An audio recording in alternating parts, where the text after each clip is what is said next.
আসসালামু আলাইকুম রহমতুল্লাহি ওবরকাতুহ। সম্মানিত দর্শক, আপনারা অনেকে হয়তো জেনে গেছেন যে ডক্টর মোহাম্মদ ইউনূস বিডিআর হত্যাকাণ্ডের যে তদন্ত, এটি নতুন করে করার জন্য একটি কমিশন গঠন করে দিয়েছিলেন Fazlur Rahman commission. Major general Fazlur Rahman সাহেবের নেতৃত্বে গত কয়েক মাস ধরে বিডিআর হত্যাকাণ্ড বা পিলখানা হত্যাকাণ্ড নিয়ে যে ধোঁয়াশা ছিল, মানুষের মধ্যে যে ক্ষোভ ছিল, মানুষের মধ্যে যে এক্সপেকটেশন ছিল, যে সন্দেহ ছিল, অবিশ্বাস ছিল, এগুলোকে প্রশমিত করার জন্য একটি তদন্ত করার যে চেষ্টা জনাব ফজলুর রহমান সাহেব করেছেন, এবং সেই তদন্ত প্রতিবেদন ইতিমধ্যে যেভাবে দাখিল করা হয়েছে এবং সেই তদন্তের মধ্যে যে সকল পয়েন্ট এসেছে যা কিনা আগেই স্মরণ করা হয়েছিল, ধারণ করা হয়েছিল বা অনুমান করা হয়েছিল, সেগুলো এখানে একেবারে সিলচাপ্পর মেরে প্রতিষ্ঠিত করে দেওয়া হয়েছে। এবং সেখানে স্পষ্টতই এই হত্যাকাণ্ডের মাস্টার মাইন্ড বা হত্যাকাণ্ডের অ্যালাইড এলিমেন্ট, ইংরেজিতে কথাগুলো বলতে হচ্ছে অ্যালাইড এলিমেন্টের আসলে ওভাবে বাংলায় বললে গুরুত্ব বুঝায় না। Allied element, master mind, allied force অথবা ক্লোজ অ্যাসোসিয়েট, যে নামেই ডাকেন না কেন, সেখানে জনাব সোহেল তাজকে মেনশন করা হয়েছে। সোহেল তাজকে আমাদের মুক্তিযুদ্ধের, মহান মুক্তিযুদ্ধের অন্যতম সংগঠক, মুক্তিযুদ্ধকালীন সময়ে যিনি প্রধানমন্ত্রীর দায়িত্ব পালন করেছেন প্রবাসী সরকারের, এবং বাংলাদেশের সমগ্র রাজনীতির ইতিহাসে যে কয়জন বরেণ্য এবং সম্মানিত ব্যক্তি আছেন, তাদের মধ্যে মরহুম তাজউদ্দিন সাহেব প্রধানতম, এবং সেই তাজউদ্দিন সাহেবের সন্তান হলেন জনাব সোহেল তাজ। সোহেল তাজ আমেরিকাতে লেখাপড়া করেছেন, তারপর একাধিকবার সংসদ সদস্য হয়েছেন আওয়ামী লীগ জামানাতে, আর সর্বশেষ যখন বিডিআর মিউটিনি হলো সেই সময়টিতে তিনি স্বরাষ্ট্র প্রতিমন্ত্রীর দায়িত্বে ছিলেন। তিনি বলে থাকেন যে এই বিডিআর মিউটিনিটি যখন হলো তখন তিনি দেশের বাইরে ছিলেন। কিন্তু আওয়ামী লীগ বিরোধী যারা শক্তি, তারা সবাই প্রথম দিন থেকে বলার চেষ্টা করছেন, না ঠিক বলার চেষ্টা না, সরাসরি বলছেন যে সোহেল তাজ এই ঘটনার সঙ্গে জড়িত। যেভাবে তাপসের নাম আসছে, ব্যারিস্টার তাপসের নাম আসছে, যেভাবে জাহাঙ্গীর কবির নানকের নাম আসছে, মির্জা আজম সাহেবের নাম আসছে, একইভাবে জনাব সোহেল তাজ পরিপূর্ণভাবে তার দায় দায়িত্ব এড়াতে তো পারেনই না, তিনি এই ঘটনার সঙ্গে সরাসরি জড়িত। তিনি জানতেন এরকম একটি ঘটনা ঘটানোর জন্য তিনি কাজ করেছেন, তার বিচার হওয়া উচিত। আওয়ামী লীগের যারা বিরুদ্ধ লোকজন, তারা সবাই এই কথাগুলো বলার চেষ্টা করেছেন, এবং এটাকে ডিফেন্ড করার জন্য বা এটাকে এড়ানোর জন্য সেই সোহেল তাজ এ যাবৎকালে করেননি এমন কোনো কর্ম নেই। তিনি আওয়ামী লীগ ছেড়েছেন, তিনি মন্ত্রিত্ব ছেড়েছেন, এমপিগিরি ছেড়েছেন, আর গত 14 মাস ধরে শেখ হাসিনাকে তিনি যেভাবে ছোট করেছেন, আমার কাছে মনে হচ্ছে যে বাংলাদেশের জামাতের যারা লোকজন রয়েছে, বিএনপির যারা লোকজন রয়েছে, এভাবে আসলে শেখ হাসিনাকে কেউ ছোট করেনি। এমনকি ওই যে আমার ফাঁসি চাই, একজন রেন্টু, কি রেন্টু যেন রয়েছে, তাকে দিয়ে একটা বই লেখানো হয়েছিল বা তিনি নিজে লিখেছিলেন আমার ফাঁসি চাই। তো সেই রেন্টুও মূলত সোহেল তাজের মতো এতটা নির্মম এবং নিষ্ঠুর ভাষায় শেখ হাসিনাকে সমালোচনা করেনি। তো এই বিষয়গুলো নিয়ে তিনি এবং তার পরিবারের যারা লোকজন রয়েছেন, বিশেষ করে তার একজন বোন তাকে খুব সাহায্য করেছেন। তিনি মুজিব কাকু হিসেবে বিখ্যাত, আমেরিকাতে থাকেন, একটা বইও লিখেছেন, নেতা থেকে পিতা। তো সেই তারা দুজনে মিলে প্রাণান্ত চেষ্টা করেছেন শেখ হাসিনার বিরুদ্ধে একটা ন্যারেটিভ তৈরি করার জন্য, এবং তারা যে বিষয়গুলো বলার চেষ্টা করেছেন যে শেখ হাসিনা তাদের সঙ্গে সুষ্ঠু আচরণ করেননি, সঠিক আচরণ করেননি, এবং শেখ হাসিনা এবং তার পরিবার, শেখ পরিবার অ্যাবসলিউটলি করাপ্টেড পরিবার। তারা শহীদ বা প্রয়াত বা মরহুম তাজউদ্দিন সাহেবের যে প্রাপ্য সম্মান, এটা দেয়নি, বরং এই পরিবারটিকে তারা, অর্থাৎ শেখ পরিবার, অস্ত্র হিসেবে ব্যবহার করেছে। যদি সোহেল তাজকে বা সোহেল তাজের বোনকে মনোনয়ন না দেওয়া হয়, তাহলে তাদের আর সম্মান থাকে না। সম্মান রক্ষা করার জন্য এই কাজ করেছে, কিন্তু তারা এই কাজের আড়ালে মূলত এই তাজউদ্দিন পরিবারকে সম্মানের পরিবর্তে অসম্মান করেছে। দ্বিতীয়ত, মুক্তিযুদ্ধের সময় তাজউদ্দিন পরিবার যে ভূমিকা ছিল, পরবর্তীতে ৭৫-এর পরবর্তীতে জোহরা তাজউদ্দিন না হলে আওয়ামী লীগ রিভাইভ করতো না, সার্ভাইভ করতো না। আওয়ামী লীগের সকল নেতাকর্মীরা এটা কায়মনো বাক্যে এটা স্বীকার করে। তো এটা নিয়ে সোহেল তাজের গর্ব আছে, কিন্তু তার ধারণা যে তার মায়ের যে সম্মানটা প্রাপ্য ছিল এটাও শেখ হাসিনা দেয়নি। এনিওয়ে, তিনি এই কথাগুলো বলছিলেন, তার সমালোচক যারা আছেন তারা সবাই বলার চেষ্টা করছেন যে মূলত তিনি বিডিআর মিউটিনিতে তার যে সম্পৃক্ততা রয়েছে এই দায় এড়ানোর জন্য তিনি ওভার অ্যাক্টিং করছেন, তিনি ভয় পাচ্ছেন, বারবার ওভার অ্যাক্টিং করছেন। আমিও একাধিকবার সেই ইন্ডিকেট করে বলার চেষ্টা করেছি। জনাব সোহেল তাজের সঙ্গে যেহেতু আমি একসঙ্গে একই পার্লামেন্টে ছিলাম, ওইরকম তো সেই খাতে একটা সামাজিক দায়বদ্ধতা থেকে হলেও আমি তিনি পার্সোনালি ডিসকমফোর্ট ফিল করেন বা গিলটি ফিল করেন এরকম কোনো কথাবার্তা বলিনি। আমি প্রাণান্ত চেষ্টা করেছি সবসময় তার সম্মান মর্যাদা অক্ষুণ্ণ রেখে কথা বলার জন্য বা কখনো কখনো তাকে প্রমোট করার জন্য। তো তিনি যে কাজই করে থাকেন, তিনি ডক্টর মোহাম্মদ ইউনূসের সঙ্গে দেখা করেছেন একাধিকবার, তিনি কিছু মুভমেন্ট করার চেষ্টা করেছেন, আওয়ামী লীগের বাইরে গিয়ে অনেক কিছু করার চেষ্টা করেছেন, কিন্তু শেষ রক্ষা তার তো হলো না। এই যে ফজলুর রহমান কমিশন, সেই ফজলুর রহমান কমিশনে তাকে যেভাবে জড়ানো হয়েছে, তাতে মানুষের যে তার সম্পর্কে ধারণা ছিল বা সন্দেহ ছিল, সেই সন্দেহটা এখন রীতিমতো একটা ডকুমেন্টারি এভিডেন্স হিসেবে এখানে প্রমাণিত হলো। এই কমিশনে একটা বিষয় এসেছে, সেটা হলো যে তিনি এই অনেকগুলো পোশাক তৈরি করার জন্য বিডিআর কর্তৃপক্ষের নিকট থেকে যে কাপড় নিয়েছিলেন, মানে কাপড়টা নেওয়া হয়েছিল যে তিনি বিডিআর এর পোশাক পরে সে অনুষ্ঠানে উপস্থিত হবেন এই কথা বলে, এরকম একটা রিপোর্টে নাকি এসেছে। আমি একজন সামরিক কর্মকর্তার ভিডিও থেকে জানলাম। তো সেখানে একটি সিঙ্গেল, অর্থাৎ সোহেল তাজের জন্য যদি একটা সিঙ্গেল পোশাক এর জন্য যদি কাপড় নেওয়া হয়, সেটা হয়তো দেখা গেল যে হয়তো 10 গজ বা 5 গজ ইটস ওকে। কিন্তু যে পরিমাণ কাপড় নেওয়া হয়েছে তাতে করে 300 বা 400 মানে ড্রেস তৈরি করা যায়।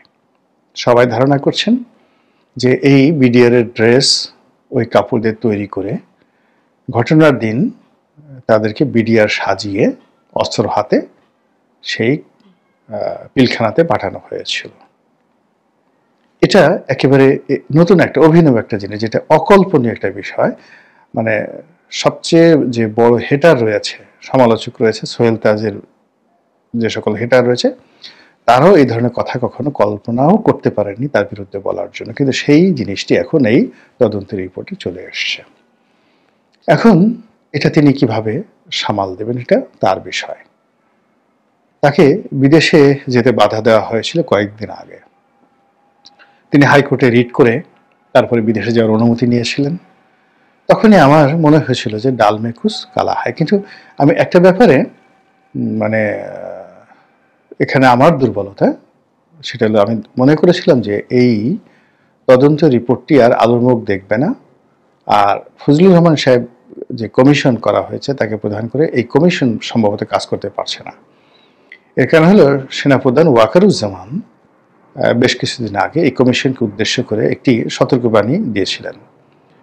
তো তিনি বলেছিলেন যে আপনারা এটি ঘাটাঘাটি করবেন না, নো ডট, নো সেমিকোলন ইত্যাদি কথাবার্তা বলেছিলেন। খুব ভাইরাল হয়েছিল তখন সেই কথা নিয়ে। তো মনে হয়েছিল যে সেনাপ্রধান যেভাবে কথাবার্তা বলেছেন তিনি হয়তো এটা চাচ্ছেন না, আর তাকে অ্যাভয়েড করে চ্যালেঞ্জে জানিয়ে ফজলুর রহমান সাহেব হয়তো কাজ করতে পারবেন না। আর গত কয়েক মাস যাবৎ ফজলুর রহমান সাহেবের কোনো বক্তব্য আমি শুনতে পাচ্ছিলাম না। তো সেক্ষেত্রে আমার ব্যক্তিগতভাবে কিউরিওসিটি হয়েছিল যে আমি হয়তো একদিন ফজলুর রহমান সাহেবকে ফোন করব বা কথা বলবো, অথবা আমি একটা ফেসবুকে স্ট্যাটাস দেবো যে ওটার কি হলো। কিন্তু যখন এই রিপোর্টটা দেখলাম যে দেওয়া হয়ে গেছে এবং সেই রিপোর্টটা এখন রীতিমতো আলোড়ন সৃষ্টি করেছে, তখন যেটা মনে হলো যে ফজলুর রহমান সাহেব আসলে একটা জিদ ধরেছিলেন যে তিনি এটা করবেনই, তিনি মরে গেল সেটা করবেন, এবং সেই কাজটা তিনি করেছেন তার মতো করে। তো প্রকৃতির একটা নিয়ম আছে, যার যে বিপদ আসে সে কিন্তু সেই বিপদটা আগে থাকতে বুঝতে পারে। তো সোহেল তাজের যে একটা বিপদ আছে, এখন সারা খাতু মারা গেছেন, তারপরে তাপস দেশের বাইরে, এরপর নানক সাহেব দেশের বাইরে, তারপরে মির্জা আজম সাহেব দেশের বাইরে।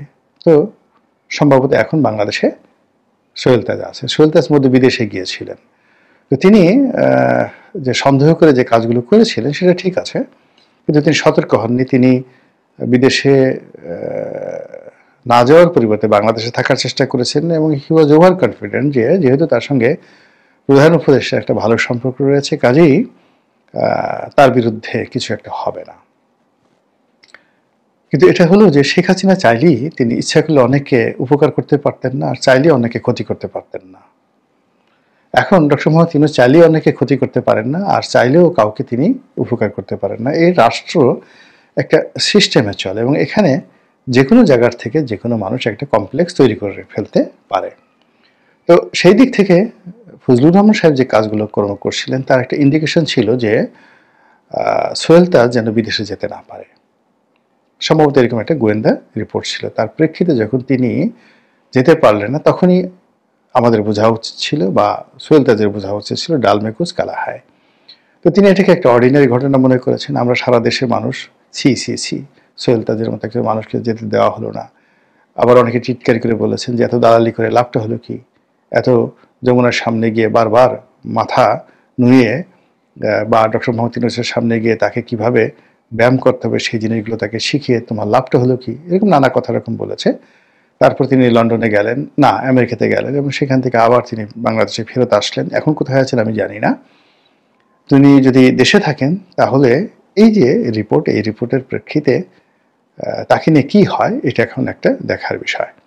তবে এখানে একটা জিনিস আমি বলি, পাপ এমন একটা বিষয়, এটা আপনি যে কোনো ফর্মই করেন না কেন এটা আপনাকে ভোগাবে। আপনি হয়তো গরু চুরি করেছেন, সেটা অজ্ঞাত রয়ে গেছে, কিন্তু একটা সময় দেখা গেল যে আপনাকে গ্রেপ্তার করা হয়েছে ছাগল চুরির জন্য। আপনি ছাগল চুরি করেননি, কিন্তু আল্লাহ জানেন আপনি গরু চুরি করেছেন। আপনি মার্ডার করেছেন, রেপ করেছেন, কিন্তু আপনি একেবারে খুব হুজুর হয়ে বসে আছেন। এমন একটা সময় দেখা গেল যে রাস্তাতে যাচ্ছেন, পকেট মার করে লোকজন ধরে এসে আপনাকে গণপিটুনি দিয়ে মেরে ফেললো। লোকজন আফসোস করলো, হায় আল্লাহ, এত বড় বুজুর্গ ব্যক্তি, কিন্তু আপনি যে গোপনে গোপনে ওই কাজগুলো করেছেন, এটা প্রকৃতি ছাড়ে না, মানে পাপ কখনো বাপকেও ছাড়ে না। তো সেদিক থেকে এখন আমাদের এই বাংলায় অনেক আশ্চর্যজনক ঘটনা ঘটছে। অনেকে দুর্ভোগ দুর্দশার শিকার হচ্ছেন, কিন্তু আপাত দৃষ্টিতে মনে হচ্ছে খুব ভালো মানুষ। কেন এগুলো হচ্ছে? কিন্তু আমি বিশ্বাস করি যে না, সে যে দুর্ভোগ দুর্দশার মধ্যে পড়েছে তার গোপন কর্ম আছে, ভালো কর্ম আছে। অনেকে বলে না যে আল্লাহ পরীক্ষার জন্য এই কাজ করছেন, কিন্তু না, এটা ঠিক না। বাস্তবতা হলো যে একজন চিন্তা চেতনায় কর্মে ভালো মানুষ আল্লাহর গ্যারান্টি ফ্রম অলমাইটি আল্লাহ, দুনিয়া এবং আখিরাতে তার জন্য মন্দ কিছুই ঘটতে পারে না, কিচ্ছু ঘটতে পারে না। দ্বিতীয়ত হলো যে আপনি তখনই নিজেকে মুমিন মনে করবেন, মুত্তাকিন মনে করবেন, আপনার ইবাদত কবুল হয়েছে মনে করবেন, যখন আপনার দৈনন্দিন জীবনে 3টা সমীকরণ থাকে। গতকালকের চাইতে আজকের দিনটা আপনার ভালো যাবে, আর আপনার মনের মধ্যে দৃঢ় বিশ্বাস থাকবে আজকের দিনের চাইতে আগামী দিনটি আপনার জন্য ভালো যাবে।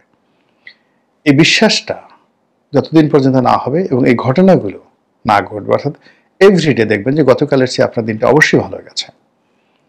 তো এরকম যখন আপনার জীবনে ধারাবাহিকভাবে ঘটতে থাকে, তখনই you are in the right পথ, হেদায়েত প্রাপ্ত। কিন্তু আমাদের এই সমাজে এখন এই গত 14 মাসে সব তোলপাড় করা ঘটনা একটার পর একটা ঘটে যাচ্ছে, এবং সেই ঘটনায় এই সোহেল তাজের প্রসঙ্গে এলো। দ্বিতীয়, সাংবাদিক মুন্নি সাহার নাম নাকি আসছে সেখানে। মুন্নি সাহা এটিএন বাংলাতে ছিল, দেশের খুব নামকরা সাংবাদিক, একটা সময় খুব প্রভাবশালী ছিল। গণভবনে তার অবারিত বিচরণ ছিল, শেখ হাসিনার কিচেন ক্যাবিনেটের সদস্য ছিলেন, এবং পরবর্তীতে আবার শেখ হাসিনার সঙ্গে তার দূরত্ব তৈরি হয়ে যায় এবং তাকে গণভবনে ঢুকতে দেওয়া হয় না। তিনি অনেকগুলো বিতর্ক তৈরি করেছেন। বিডিআর মিউটিনি নিয়ে যে রিপোর্টগুলো করেছেন ওগুলো নিয়ে যথেষ্ট আলোচিত হয়েছে, সমালোচিত হয়েছে। তারপর ওই যে রেশমা কাণ্ড যেটা হয়েছে, সাভারে যে একটা ভূমিধস হলো, বিল্ডিং ভেঙে পড়লো, ওর পর থেকে যে রেশমা কাণ্ড, সেটা নিয়ে মনীষ শাহর একটি প্রতিবেদন যথেষ্ট বিতর্ক তৈরি করে ফেলেছিল। এরপরে তার বিরুদ্ধে দুর্নীতির মামলা চলছে, তার কয়েকশো কোটি টাকার ব্যবসা বাণিজ্য আছে, ব্যাংকে শত শত কোটি টাকার লেনদেন, এগুলো আমরা শুনছি। কিন্তু অজ্ঞাত কারণে মনীষ শাহকে একবার ধরা হয়েছিল কারণ বাজার থেকে, আবার তাকে ছেড়ে দেওয়া হয়েছে। ফারজানা রূপা বা তার স্বামী শাকিলের মতো তার অবস্থা হয়নি, বা মোজাম্মেল বাবুদের মতো তার অবস্থা হয়নি। তো এখন সেই মনীষ শাহকে এখানে জড়ানো হয়েছে। It's very significant. তো মনীষ শাহের সাথে যেহেতু এখানে হয়েছে, মনীষ শাহের খুব ঘনিষ্ঠজন একজন সাংবাদিক আছেন ই মামুন। ভদ্রলোক একসময় এটিএন বাংলাতে ছিলেন, আর এটিএন নিউজে ছিলেন মনীষ শাহ, এবং এদের মধ্যে মানে ব্যক্তিগত সম্পর্ক, পেশাগত সম্পর্ক একেবারে চরম পর্যায়ের। ব্যক্তিগত বন্ধু মানে ঘনিষ্ঠ বন্ধু বলতে যা বোঝায়, এটা এই মনীষ শাহ, ই মামুন, প্রভাস আমিন, তারপরে মোজাম্মেল বাবু, ফারজানা রূপা, এদের অনেকের সঙ্গে এরকম একটা বলয় গড়ে উঠেছিল আওয়ামী লীগ আমলে। মানে সবকিছু এদের একটা বন্ধুত্ব, জড়োয়া বন্ধুত্ব, এটা যে কোনো পেশায় হয়। এখন অনেকে আবার টিটকারি করে বলছে যে তাহলে তো ই মামুনও এর মধ্যে আছেন। আমি ই মামুনের কোনো কিছু জানি না যে আসলে ই মামুন কি রিপোর্ট করেছিলেন বা এটার সাথে আসলে জড়িত কিনা, কিন্তু সামাজিক মাধ্যমে মনীষ শাহের সঙ্গে ই মামুনের ঘনিষ্ঠতার সংযোগে অনেকেই কথা বলার চেষ্টা করছে। তো পুরো এই যে ইলেকশন সামনে, বেগম যে অসুস্থ, তারেক যে আসবেন কি আসবেন না, আজকে রাতে আসবেন, এরকম কথাবার্তা যখন খুব প্রবল, তার সঙ্গে সঙ্গে এই রিপোর্টটা একটার পর একটা, মানে সরকার রীতিমতো বোম ফেলছেন। এই রিপোর্টটা এখনই হলো, এটা তো 7 দিন আগে হতে পারতো। ঠিক যখন বেগম জিয়া অসুস্থ, যখন তারেক রহমান সাহেব আসবে, তখন এরকম একটা রিপোর্ট হলো, এবং এই রিপোর্ট নিয়ে এখন কিন্তু বাংলাদেশের সামাজিক মাধ্যম এবং মূলধারার গণমাধ্যমে ব্যাপক আলোচনা হচ্ছে, এবং সেই আলোচনার যে প্র্যাকটিক্যাল বাস্তবায়ন, সেই বাস্তবায়নটা কেমন হয় সেটি এখন দেখার বিষয়।